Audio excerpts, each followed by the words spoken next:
When I finished moving into the apartment on 6th Street, my landlord gave me one piece of advice. Don't park under the large walnut tree at the edge of the property. Normally, this wouldn't be an issue.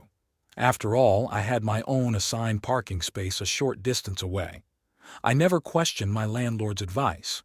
I figured since it was a walnut tree, previous tenants had an issue with following objects damaging their vehicles.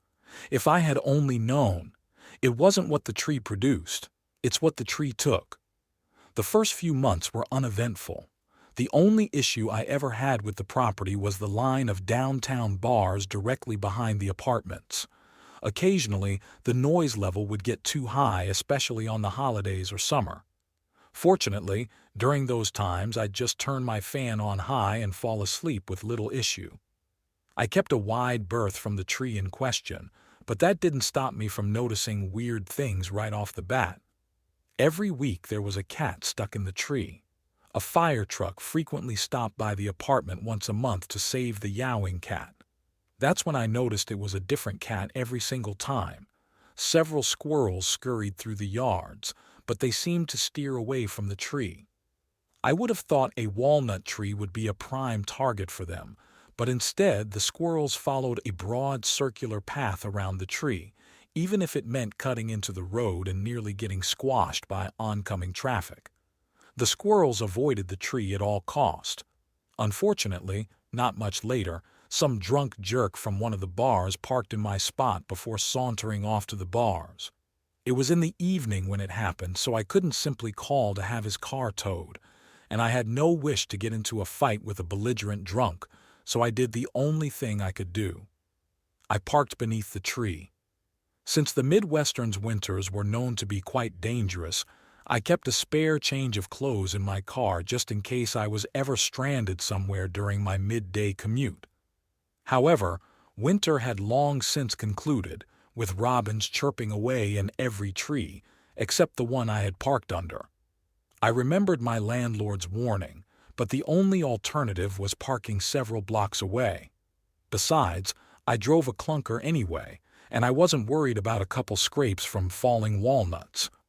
I parked the car and headed off to bed. The next day I woke up and immediately headed off to work.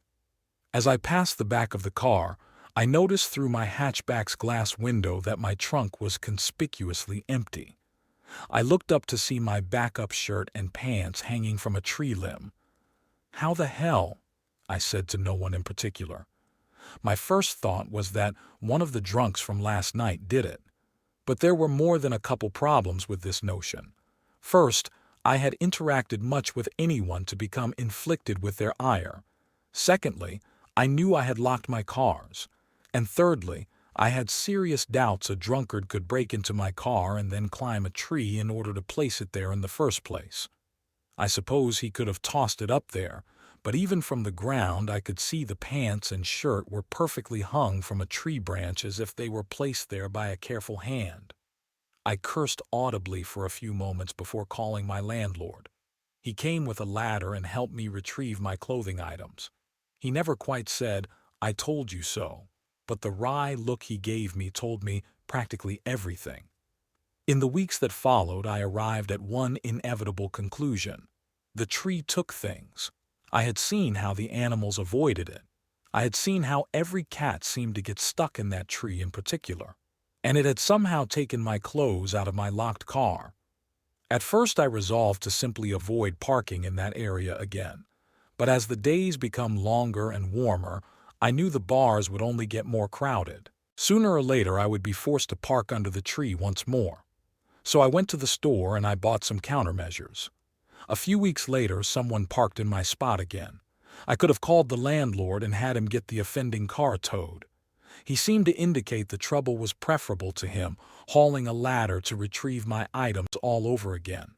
I also could have simply parked a few blocks away. But this was my spot. I was tired, and I wasn't going down without a fight. I kept my countermeasures in the truck, in the exact spot my clothes had been. Then I turned in for the night. When I came downstairs the next morning, I left through the doors to see the tree's leaves looking paltry in shade. The entire tree appeared wilted and sickly. This is why you shouldn't take things, I told the tree. Sitting in the branches, I spotted the countermeasures I had intended for the tree to take. A couple bottles of vinegar along with a can of herbicide. I hope you've learned your lesson, I told the tree. I should have quit when I was ahead. As if on command, the tree relinquished its booty. It started the vinegar and herbicide, which fell on my trunk, creating a slight dent. What followed was a deluge of odds and trinkets.